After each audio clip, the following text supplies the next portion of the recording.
Hey, welcome back everyone. I'm Joe, and today we're going to be making an over-the-door shelf. This project will probably take you less than 2 hours and cost you less than $10. It's really easy and anyone can do it. Now you can use this shelf to display items or just for extra storage, whatever you may like. But either way, I think you'll really like the way it turns out, so let's get started. The first thing you need to do is measure the distance on the outer edge of either the door or the opening that you're going to put the shelf above. Add about 8 to 10 inches so your shelf hangs over a little bit, and then strike that onto your board. Here I'm using a 1x8. You can use whatever width of wood you would like to use for your shelf. Cut that off using either a compound miter saw or a handsaw. Then strike a measurement half the width of your shelf onto one of the scrap pieces of wood. Cut that off. And then you're going to strike that same measurement onto that piece of wood again, and then draw a diagonal line from that point to the other corner.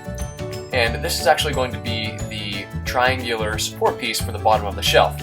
Sand those off so you don't get any splinters. At this point I went ahead and routed the edge of the shelf. Now I have a router, a lot of people probably don't, so you don't need to do this. I like that rounded look. You can sand it down, you really don't need to route it. Whatever you do though, be sure to sand those edges down so that you won't get any splinters and they won't crack. Now you want to take a Craig jig at this point and put 2 holes in the top of your shelf, and eventually this is how you'll screw the shelf in to support it. You can see there it makes nice pocket holes to screw together.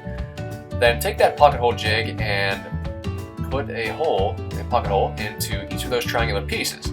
Now take those triangular pieces, throw some wood glue on there, make sure it's lined up with the back of the shelf, and glue it together. And once that's dried, mark on top of the shelf where that triangular piece is on the bottom.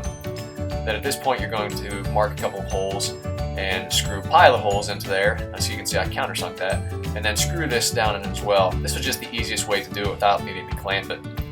Then make sure you sand this down really well, all of those holes, so that there aren't any splinters. Then you're ready to go ahead and paint. And here's what it looks like after you secure it with screws to the pocket holes that you created. I didn't have anything to put up there, so I put our Great Dane's cookie jar up there, and she wasn't too happy about it. The whole time she was staring me down, giving me the evil eye.